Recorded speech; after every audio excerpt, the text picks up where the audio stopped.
Hey guys, welcome back to New Rockstars. I'm Sam Basher, your host for the day. Whenever you watch this, I'm here with another one of my patented MCU rewatch breakdowns. And right now I'm about to talk about the second installment in the Avengers franchise, Avengers Age of Ultron. Today I'm looking for Easter eggs, hidden references to other things in the MCU and from Marvel Comics or just general pop culture references. So here's your spoiler warning for the Avengers franchise, comics and movies. Let's kick it off with our main villain for the film, Ultron. Hooray! Played by James Spader, Ultron appeared in Marvel Comics Avengers number 54 in July of 1968. Originally, he went by the Crimson Cowl, and we actually didn't know who was underneath the red cowl, which we actually do see in this movie in this scene right here. He's talking to Quicksilver and Scarlet Witch. But anyways, Ultron has been one of the Avengers' main villains for decades now. He was originally created as an AI by Hank Pym, aka Ant-Man, but in the MCU he was created by Tony Stark and Bruce Banner. As for the title Age of Ultron, there's actually a story from Marvel Comics called Age of Ultron, where Ultron actually invades the present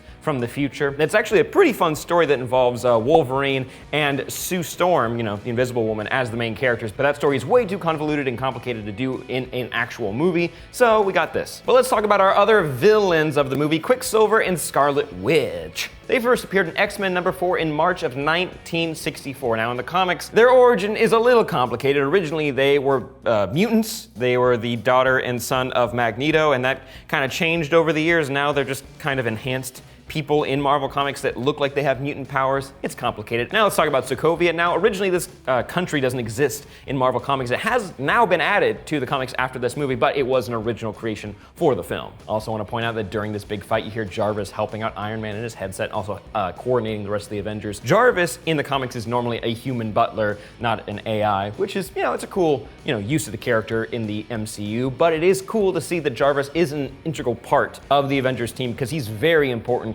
to any incarnation of the Avengers in the comics. Also worth bringing up, the Iron Legion that we see in this film, the Sentry Iron Man suits that go out to help the citizens of this Sokovia town. They originally appeared in Iron Man number 300 in January 1994, and they were very short-lived. They were just a group of other Iron Men and women superheroes, and War Machine led them for just like a second, but now they're just mainly sentries. Now I wanted to point out that Captain America's magnetic shield, my favorite version of the shield, is in the comics actually way back when in the original Avengers comics. That was something that Iron Man made for him, which is pretty cool. Also, when we see Iron Man pick up Loki's scepter, he has that detachable Iron Man arm that we saw in Iron Man 3, which was originally from the Mark 42 armor, which was the star of Iron Man 3, but now I'm guessing we're working with the Mark 43 armor. But moving forward, we meet Dr. Helen Cho, who was established in the MCU as Amadeus Cho's mom. Now, I don't know if she's a mother yet in the timeline of the MCU, but Amadeus Cho is a very important character to the Hulk storyline in the comics. Then moving forward to all of the Avengers attempting to pick up Thor's hammer. Now, let's talk about who can pick up the hammer in the comics. Well, kind of everybody, because there was this event called Secret Wars where different versions of Hulk from across the multiverse, like an infinite multiverse, all came together, all these different Thors, and created the Thor core. And so we saw like Gamora with a Thor hammer, we saw Groot, we saw Throg, the Thor frog superhero that I've talked about in other Thor videos, which is pretty fun. But in main Marvel timeline, we've only seen really Captain America pick up the hammer and actually use it, and Black Widow in a what-if storyline for the Age of Ultron story. Also moving forward, we meet another, a lot of villains in this movie, Ulysses Klaue. Now, originally, Klaue first appeared in Fantastic Four number 53 in August of 1966. But in the comics, Klaue loses his arm after he kills T'Chaka, yes, the king of Wakanda, and then T'Challa goes crazy, he wants revenge, and he cuts off his arm, and Klaue is able to escape and then go get one of those fancy sonic cannons. But speaking of Wakanda, we finally get a name drop for the country in this movie, which is awesome. Wakanda, Wakanda. Also worth pointing out that Ultron is supposed to be made of mainly vibranium in this movie, but in the comics, he's made out of adamantium. Yes, the same metal that coats Wolverine's skeleton. But moving on, we do see some of the visions that the Avengers are having. Some are references to the future of the MCU, but for Black Widow, we finally get to learn a little bit about her origins, and specifically the Red Room. Now, the Red Room is an organization that brings in young girls to train them to become assassins, like the most unstoppable assassins. They're also, in the comics, responsible for training and brainwashing the Winter Soldier, which is pretty cool. But moving on, we finally get to meet the Hulkbuster. He was teased in the trailers, and now we get to see him in all of his glory. It was an awesome fight. This is actually one of my favorite parts of this movie. The Hulkbuster first appeared in Iron Man number 304, and actually, in the comics, fun fact, Tony Stark has different types of busters for different Avengers. Like there's a Thor buster that has some magic imbued into it. into it. That would be a really cool armor to see in these movies, but who knows. Then moving forward to the farm sequence of this movie, which I am not a fan of, but I did want to point out that a lot of people were upset that Hawkeye had a family in the movie, but this is actually true to the comics, specifically the Ultimate Comics. Also during this scene, this is a very fun nod to Hawkeye's origins. Now, originally in Hawkeye comics, we find out that he was an Olympic athlete, that he's an Olympic archer. Makes sense, he's got perfect aim, and during this scene in the farm between Iron Man and Nick Fury, you'll notice there is an Olympic archery set. Then moving forward, we have Black Widow and Ultron talking. Ultron has captured Black Widow, and you hear him mention Invaders. Invaders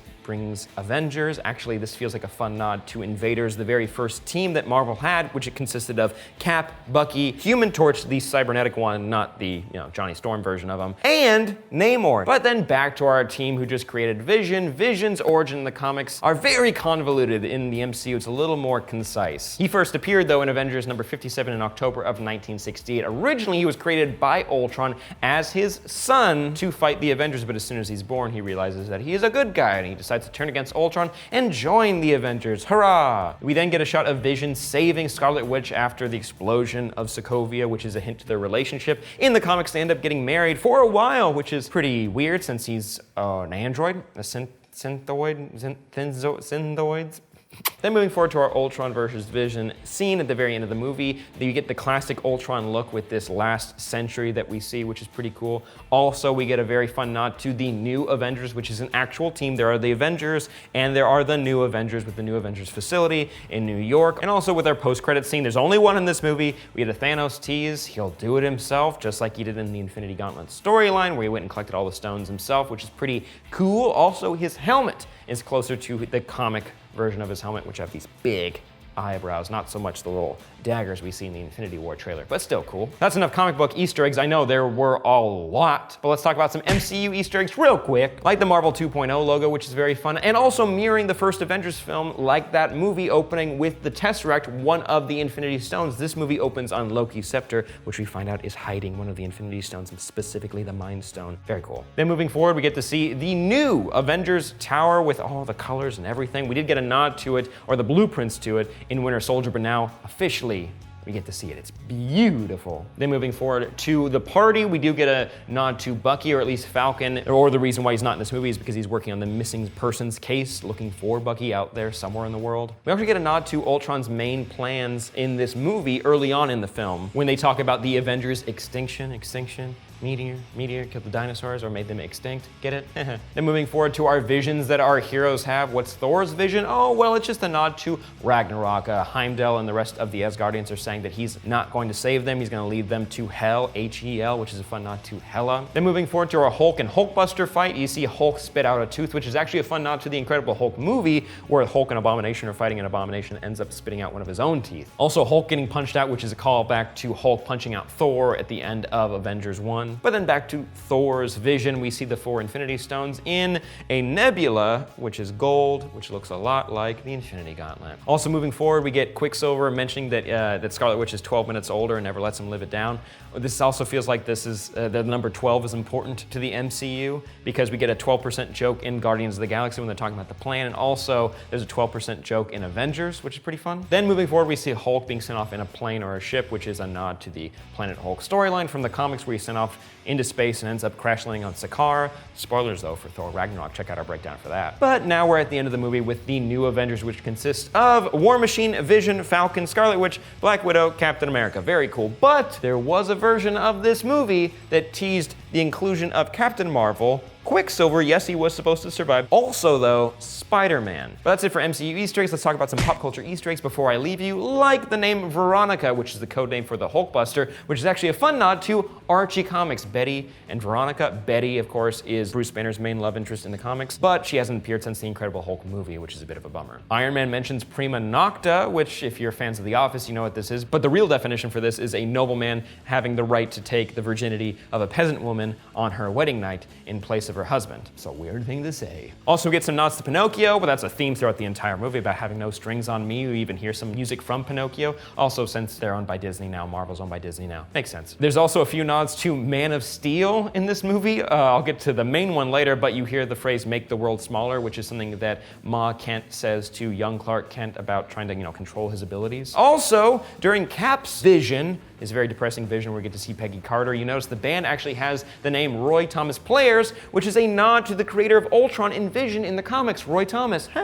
Also, there's a lot of product placement in this movie, but my favorite is the Gillette sponsor during this very intimate scene between Widow and Hulk. You'll just see this Gillette can sitting right there. Our other Man of Steel reference is the priority of saving everyone, like the crazy priority of saving everyone. Like, the hero's main goal should be to save everybody, right? But they really hammer it home after Man of Steel kind of obliterated, like just mulched a whole city. I do want to bring up that this movie does have a lot of kind of questionable jokes, but my favorite joke actually comes from Vision. I was born yesterday. It's pretty great. But moving forward, we also hear a reference to the 27 Yankees, which is considered one of the best baseball teams of all time. Also, you get a marble statue of all the Marvel heroes fighting Ultron during the end credits of this movie. And finally, we get our Stan Lee cameo. He's a World War II vet in this movie and in real life, and we get to hear his catchphrase, Excelsior. Fans everywhere loved it. One gripe with this movie that I want to bring up before the end: how in the world were these robots supposed to survive an apocalypse, basically, if an arrow can take them out? Just a little flaw with this movie, but hey, what did you guys think of all my Easter eggs and hidden references? Did I miss some?